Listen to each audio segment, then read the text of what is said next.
What's up, guys? Q here, and I'm going to review the ZeroFeud stainless steel mini compass. Now, ZeroFeud is one of the top hand spinner companies, uh, possibly the Bugatti of hand spinners, if you will. And this thing is super sought after. Their website is continuously sold out.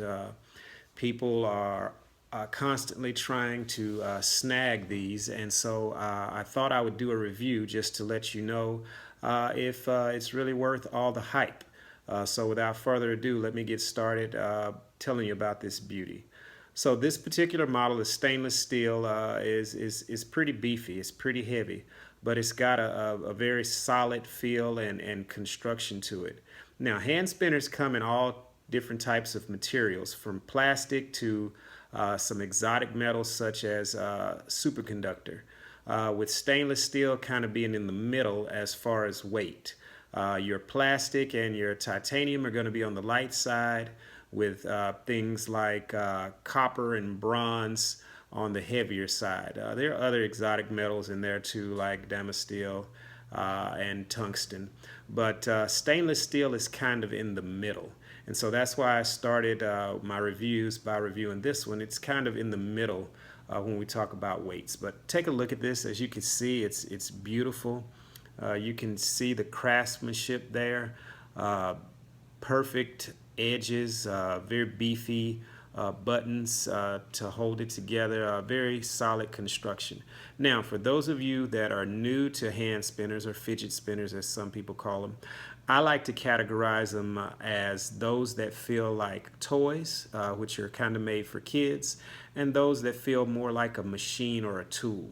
Most of the metal ones are going to feel more like a machine or a tool, with the top of the line metal ones like this feeling not even just like a tool, but more like a surgeon's instrument, or like a musician's instrument. I kind of like to think of this as a, what is it, the Stratokovsky violin. ZeroFeud might be the Stratokovskys of the hand spinners. So this thing is really beautiful, and I'd never had one before. I've tried some other hand spinners, and I liked all that I tried, but I kind of got the impression that there was still something out there that I needed to try, and so I was trying to get a ZeroFeud, and I finally scored a couple of them. So I'll talk about those, and I'll even talk a little bit about some of the other brands that I've tried that I liked. Now, don't get me wrong, there's some other good brands out there.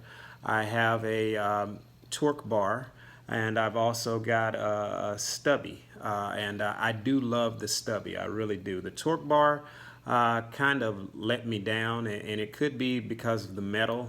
The torque bar that I have is a copper, and so it's a little heavy for my fingers. My fingers begin to get fatigued when I spin that. But this stainless steel compass here, I have no hand fatigue. One thing I did notice, when you change the buttons out and put on different buttons for my fingers and the way I spin or flick, it caused a little pain. I guess there's a little hot spot here with my finger, and so when I was flicking, there was a little pain.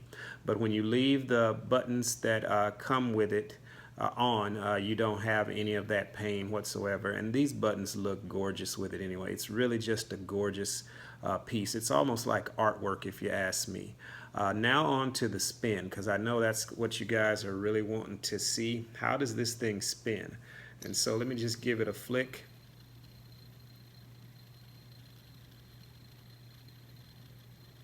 And as you can see, they're beautiful.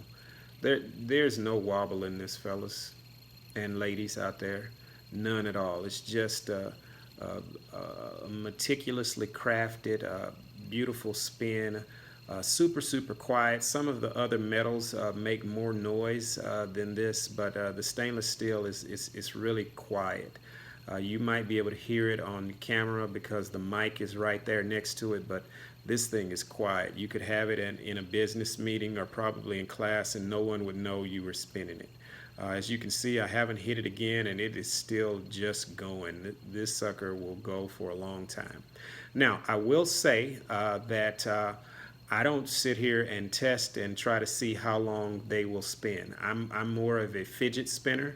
I have these with me while I'm at work or while I'm sitting at home, and so my method is probably to spin like that, stop, and spin again. So how long it spins is really not something I tend to test, but I would guess and that this thing would go at least 5 minutes on one spin. But this is more the way that I use it. So I'll flick it, stop it. I might do something like this.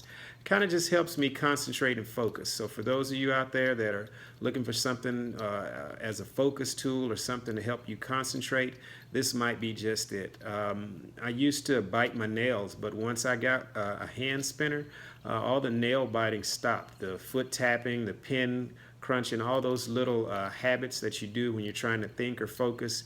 As long as I have my hand spinner, I don't do any of those, and so I really would recommend them for anybody that's looking for one. And this particular brand I would recommend as well. It's just top notch, high quality. There are a couple other brands out there that I think might be equal or close to it, and I'll show you one. I haven't done a review on it yet, but as I mentioned earlier, the Stubby brand is pretty good, and I have a Force Stubby, and this is the Force Stubby here. This one's made out of titanium, and I've got some aftermarket buttons on here. These are brass, done by Chris Abels. So if you want some, just Google him, and you can get a set of these buttons here. But the Force Stubby is also meticulous.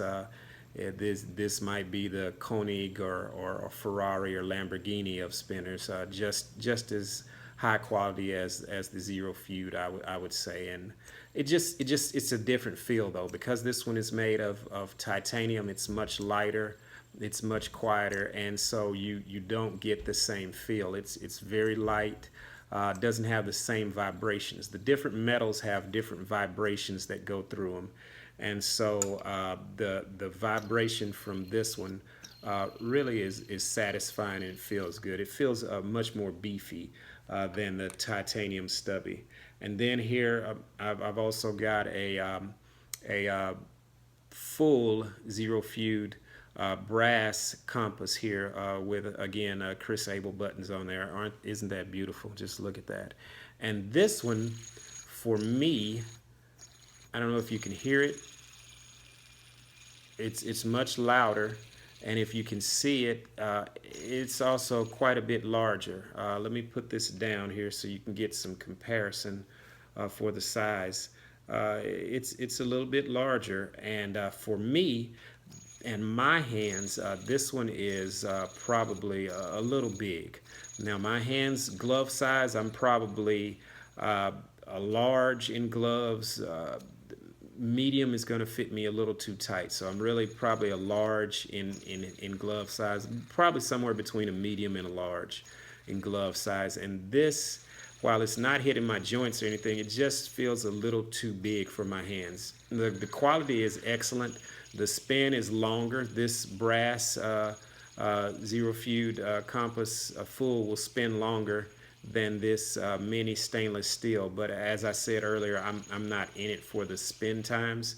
I'm in it for the feel that it delivers. Now this does deliver a fantastic feel. The vibrations that I can feel coming through this when I flick it are very satisfying. It's just a little large, a little more conspicuous. So if you're in a meeting or at work, you're going to get noticed doing this, and somebody's going to say, "What is that? What is that thing?" And then you're going to have to let them see it, and before you know it, they'll be wanting to play with your hand spinner. I don't want that.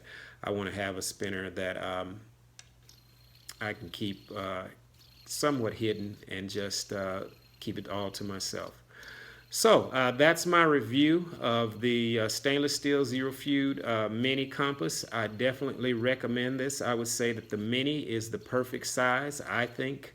And stainless steel is one of the best metals. Now, I have not been able to try a copper ZeroFeud or a titanium yet, although I do have a titanium try on the way, and as soon as I get that, I will let you guys know how it is.